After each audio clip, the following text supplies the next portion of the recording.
Okay guys, so ito na po yung mechanical keyboard na nabili ko. Yan po, K28 mechanical keyboard. Tignan nyo. Mechanical backlighting gaming keyboard. Yan. So, yan po yung mga features niya. No?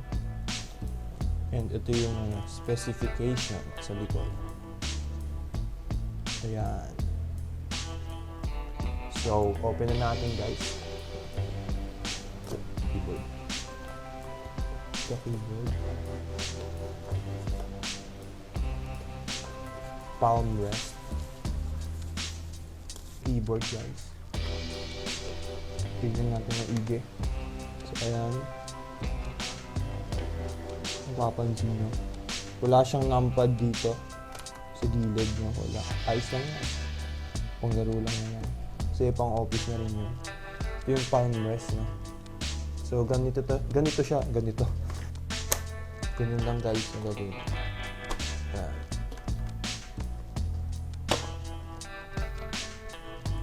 So, here's the board.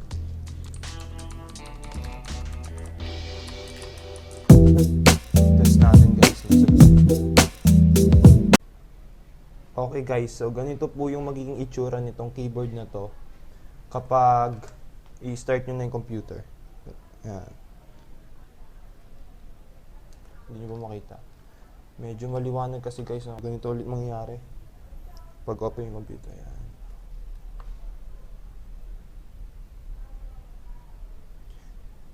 Maliwanag yan guys pag sa gabi, tandaan nyo. So, ito yung isang first effect na na-apply ko. No? Yan. Kada type mo may nag-ano. Yan, ito yung effect number 2.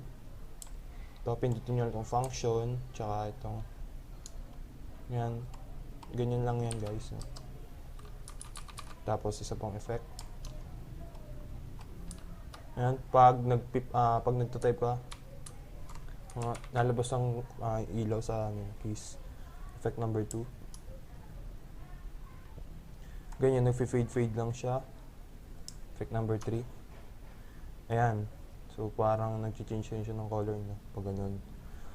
Kung gusto niyo bilisan or bagalan, pindutin itong function, tsaka itong right arrow na ito. Yan, bibilis yan. Kung mabagal naman, ito naman.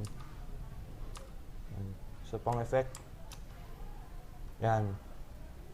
Mabilis, bilisan natin. No? Bagalan natin. Ayun.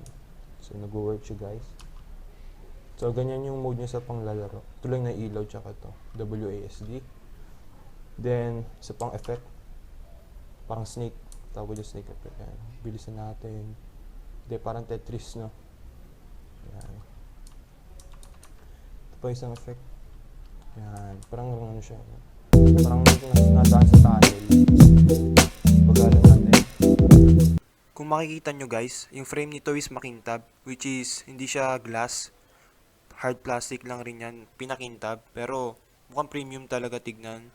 And eto naman, meron siyang wood na texture, no? Maging sa baba ng keyboard ay plastic rin yung kanyang construction or pagkakagawa. At meron din yung non-slip pad sa baba para iwas dulas, no, habang naglalaro. So meron din yung stand guys, no? Kung gusto nyong nakahiga lang yung keyboard nyo or nakatayo para mas komportable kayo gamitin yung keyboard na ito.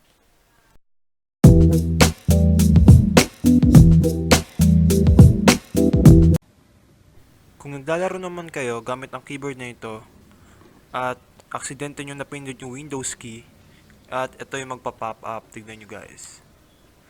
Diba nakakainis yan pag naglalaro ka? So may feature ito na para ma-disable. So para ma-disable ang Windows key na yun habang naglalaro ka is pindutin mo lang yung function key plus yung Windows key para hindi na ito mag-pop up or pag na-aksidente mo na siyang mapindot. So as you can see, Hindi na siya nagpapapa.